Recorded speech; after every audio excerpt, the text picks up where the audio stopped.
Ryu. I think that's how you pronounce it. The Game of Dragons. This was a game that kind of came out, and I honestly got it confused with Ashes, I think. And I ended up picking it up. But the box art with this... I'm not really a dragon kind of guy. But I like... You know, they're okay. And I think the artwork is nice. I can appreciate it. I mean, you have half-naked women here, which... I know that can be a hot topic with us board game geeks. Whether that's objectifying women or being accurate to this fictional universe. So, you decide. But their thingies are hanging out.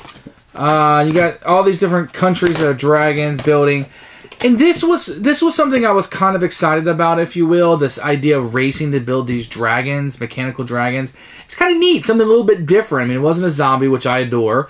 It wasn't superheroes, which I love. It was this race to build these mechanical dragons, so something rather new. But there wasn't enough resources going around. I mean, you're going from these tiles and you're flipping them.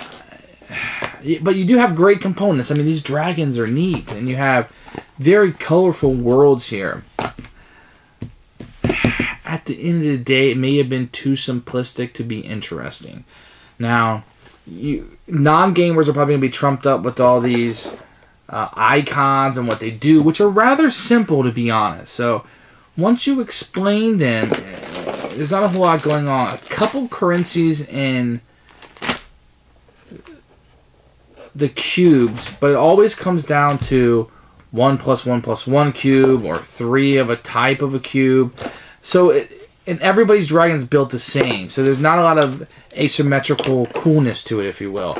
Instead, collect 3 orange cubes or 3 purple cubes. So, felt like that could have been a little bit more interesting. And these tiles try to help with how you can exchange these on certain parts of the board. I felt like I was running around doing the same thing over and over again, but hoping I beat you to do the same thing, which is just the same thing over and over again. So I think there was, if my math is right, there's 4 unique tiles. When I say unique, unlike the player tiles, but they're in every game. And then you had the other 5 tiles, which acted exactly the same. So each world, even though they look different, they're different colors, you're building technically a different dragon, although the dragon looks different, but to build it's exactly the same resources. All the worlds acted the same. I thought that was weird. I kind of wish the worlds had acted a little bit different. Now, it would add to the complexity of the game and understanding perhaps what each tile did, and that would have made it a lot more complex. But it was also boring doing the same 2 or 3 things over and over again. Oh, I gotta have these tiles. Well, now I have to go to this tile and do that. Yeah. If this was one of the first games you ever played, I think that it would have more of a lasting effect on you. With that said, it's not a terrible game. Okay? It's not perhaps even a bad game. It's just not one that's going to hold my interest at this point in my gaming life.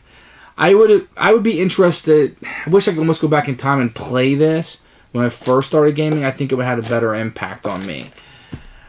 This is going to be in the clear play before you buy category.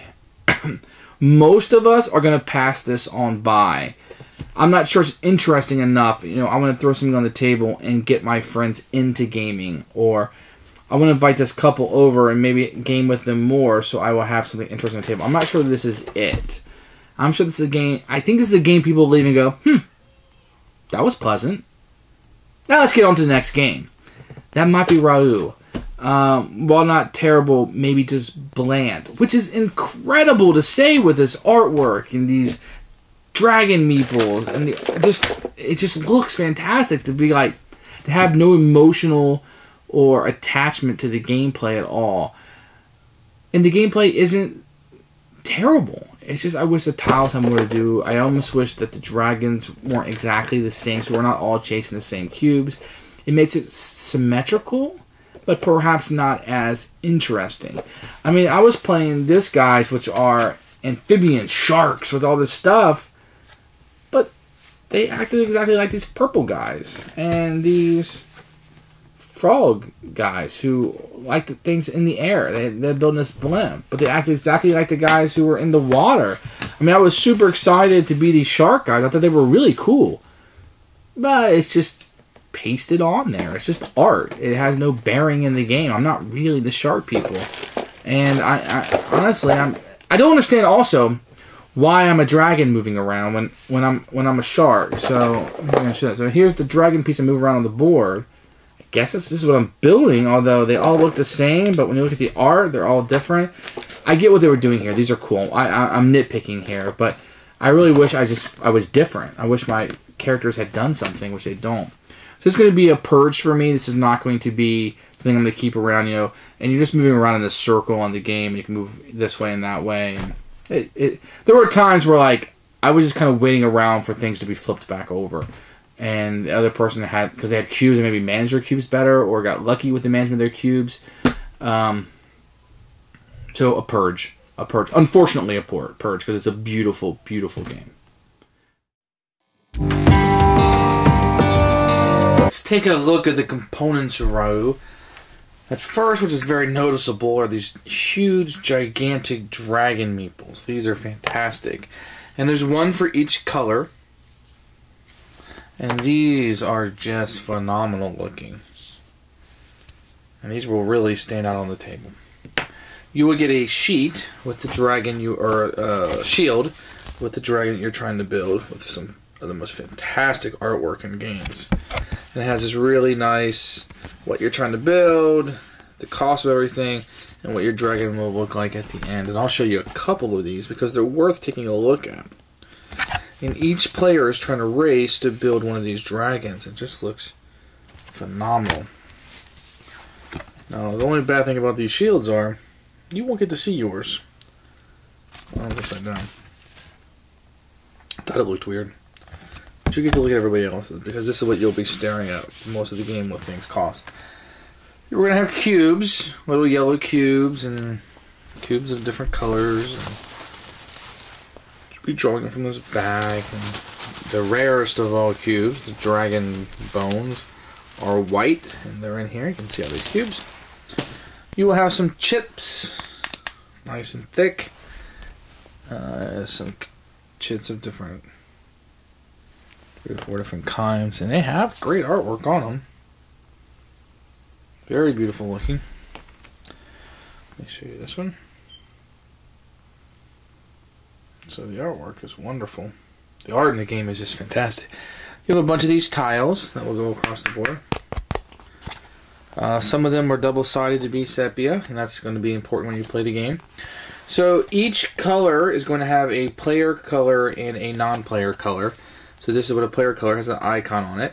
If you don't have enough players and you're not playing with somebody, then you may get something like this. That's yellow. So let's see. You're gonna have this. I put this here in the center. It doesn't go here when you're playing the game, but this is what it would look like when you're finished.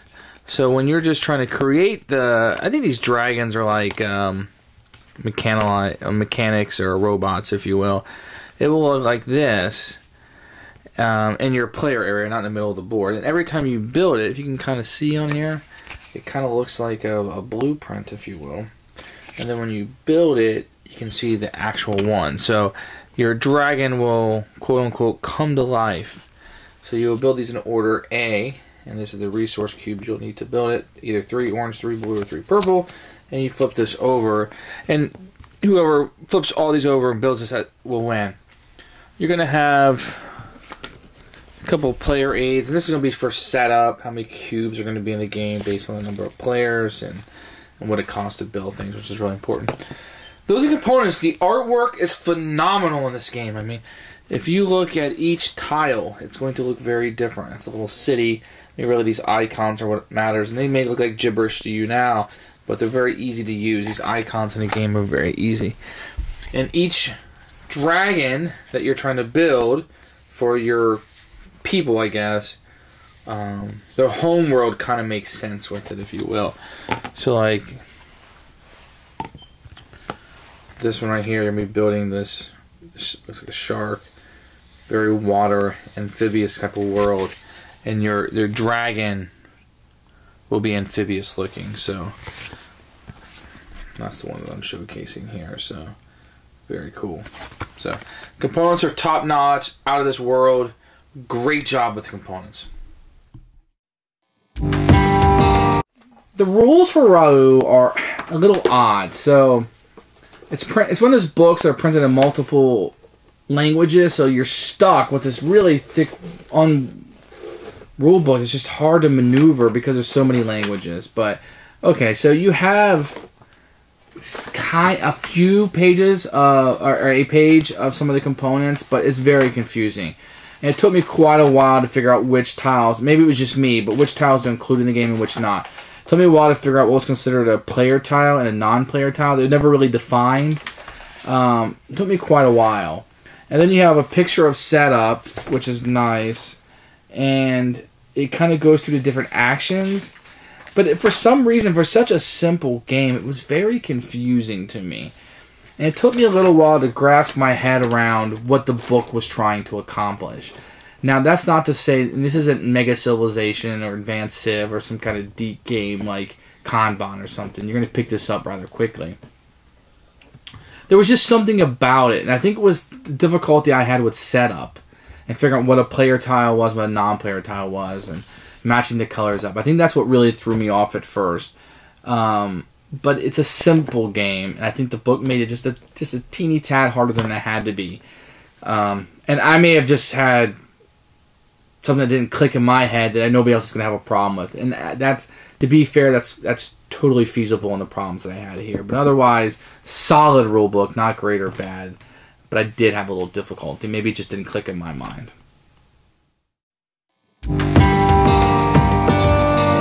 Okay, this is relatively what the game will look like set up. You will not have this in the center. I put this here just to signify what this is. This is what you'll be trying to build. You must build A, B, C, D, E. Everybody's will be unique, although what it requires to build each step will be uniform. But when you build this, you flip this over, and when you flipped over all 5 of these, well, rather the first person to do this will win the game. And then you'll have a fully functional dragon. You'll be able to destroy everybody because you're the one with the dragon. But, like I said, that will not be in the middle, but I wanted to put that in camera so you could see how beautiful it is. So what you're going to do is everybody's going to start out on their home world, and this is randomized. So for each player that you have in the game, you will use the home world signifying with this icon. And you will have 4 tiles that I'll explain later that are used in every single game. So you will always have 5 player / non-player tiles, and then the 4 normal tiles that will activate certain areas, as I'll show you. So if you only have 3 players, you will use the 3 player icon boards, and then 2 of the player boards without the icons, because they'll work a little bit differently. So the game is very easy to play. It's not a very complicated game, but let me showcase what you're trying to do, keeping in mind all you're really trying to do is build this and transfer into this by giving up cubes here, then this set of cubes, and this set, and this set, and this set, and be the first one to do so. Everybody will start the game out with 2 cubes of yellow, and you'll have one of these that you'll be able to flip back and forth as the game goes on. So what you can do on your turn is you can move 0 to 2 tiles and perform an action on this tile. Or you could perform an action of where you're at and then move 0 to 2 tiles in either direction. Or if you don't want to take an action, you really need to get somewhere, and sometimes you'll do that because you won't have the cubes you need, you can move 0 to 4 and kind of get over there. So you will, each round you will move and or take an action, or move 4, which is a double move, I suppose, instead of taking an action. So let me tell you what you'll do. What you'll do for a majority of your turn is you will explore. This will be what you will mostly do. And you can explore, let me show you this. So this is a player board, and you know that because it's an icon on it. And this one is a player board, but it doesn't have an icon on it, which means this guy is not in the game, basically. You're playing with less than 5 players. So if you're on, let's say you're yellow, you're the yellow one, and you go to this tile, and you want to activate somebody's tile. Yellow cannot activate their own homeworld. It has to be another player's homeworld. What you will do is you will discard a yellow cube. You have to pay a yellow cube, right here. You have to pay a yellow cube. And you would flip this over to the sepia side. So now this tile will be placed over on this side. You would take a merchant influence token. So you would get a merchant influence token. And then you would flip this over. And this is how many cubes that you would draw. You would then draw 4 cubes from the pouch. Okay?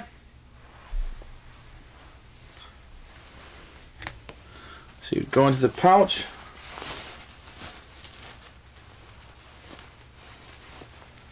And you would take 4 cubes. Then a drafting of these cubes would happen.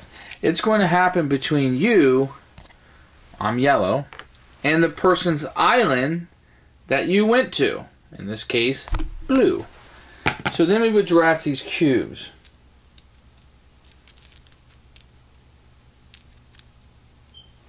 So what I would do is I would choose 1 cube.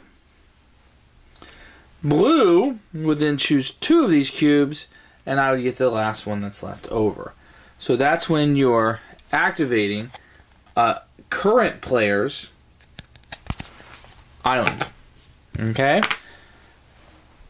Now, if you were doing a non-player island, i.e. there's no icon on it, i.e. there's nobody in the game, you would pay the yellow. You would flip this over. You would take a merchant token. That would go in your stock. And then you would draw 2 cubes from the bag. You must show everybody what you get. Let me get 2 that aren't the same. And then you would keep those. They can be the same. I just wanted to show you that they could be different. And that's how that works. And that's action 1 that you can take. Okay, so you could take that action.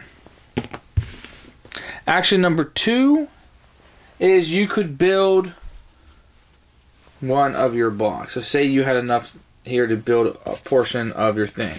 Now you can only do 1 action per turn, but this is one of the possible actions. Give up 3 orange or 3 blue or 3 purple to do this leg of the dragon. And each leg will be different. This one is give up 1 orange, 1 blue, and 1 purple, which you'll start planning for. This one says give up 3 or 3 or 3. That was like the first one. D is like B, 1 of each. And then E is 1, 1, 1, plus 2 yellow. So that's an action. You could build one of those. But they must be built in alphabetical order. Number 3, the third possible action would be to go to the Smuggler Guild. And it looks like this. Unfortunately, they don't name them on here, so you just have to kind of know. And what you would do here is you would take 1 of 2 actions. You could, and these don't get flipped over. These are available for people who do it all the time. This is one of the 4 that's in every game. You spend a yellow cube to take a random cube from the bag. And then you take 2 Smuggler Influence tokens. So then you would take 2 of these. So it's a way for you to exchange 1 cube. You give 1 up. And then you draw a random one from the bag. And you take 2 Smuggler tokens. And this is called the Smuggler Guild. The other possible action that you have is you can exchange as many cubes, orange, blue, or purple, from behind your screen. And then take an equal number of Smuggler or Merchant tokens. Okay? So if I wanted to give up an orange and a blue cube, I could take, let's say, 1 merchant and 1 smuggler token. Or 2 smugglers. Or 2 merchants. So that's the possibility that you can do with this. Then you have the Merchant Guild. Once again, this is one that's going to be in every single game. You can give up 2 yellow cubes to take the Governor token. And I'll get into what all these tokens do. But you could take one of these governor tokens if you so choose.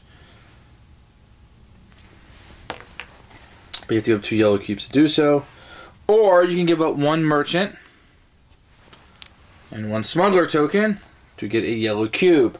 That's going to be a very high price to pay for a yellow cube. So you sometimes you'll be in a position where you have to because you didn't plan out very well or things didn't work out in your favor.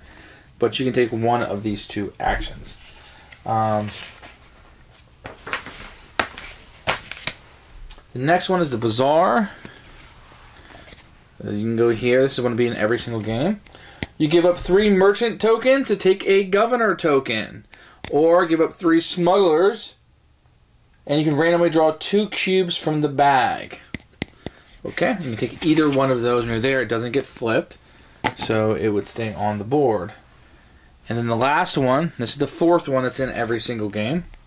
You can give up a merchant influence token to flip over an island. So if your island got flipped over or you needed one of theirs to be flipped over so you could utilize it again, you would go here and give up one of your merchant tokens. If you give up a smuggler token, you can force all players to reveal the cubes they have behind their screens. Each player having more than 4 cubes must discard down to 4. So that could be a way to utilize that one.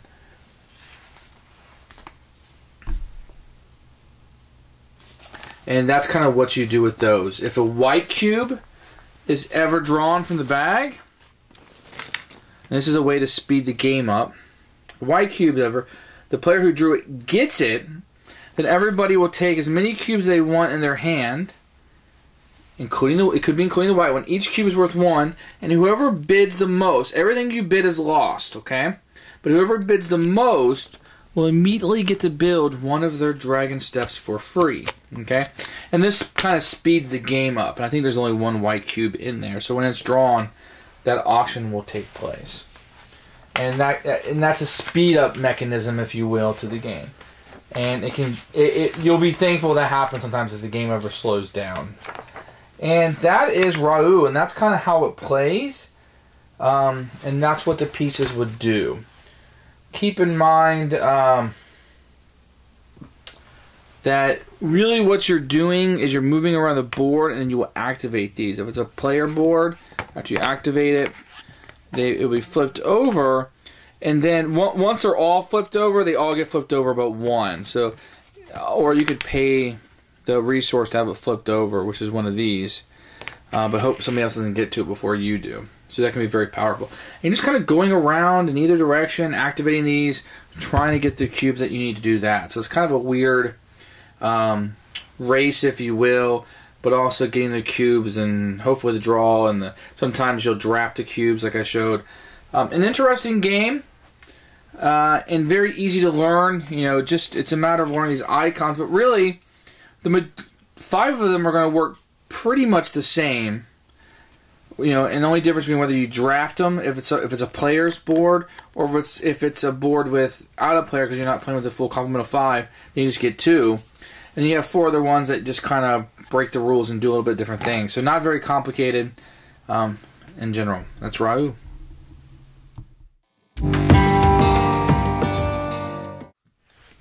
Who should buy this game? You know, if you're into these kind of nerdy, geeky dragon games, but you want something a little bit lighter, this might be it. If you're looking for something that plays rather quickly and plays well, 2-player and with more, this could be it. If you're looking for something that maybe if your son's really into dragons and you want to play something with a family-style game, this might be it too. I feel like it needs an expansion. I feel like it needs unique powers, and there's some other tiles that need to be generated into the game. I wish those things would have been included, or at least hinted that they were going to come. I don't know anything about the sales of the game, so I don't know if this is going to get an expansion, but I kind of feel like maybe I would have heard something if it was coming, but I'm not sure this game got enough pub. Try before you buy this one. I'm going to tell you not to just jump in and get this one.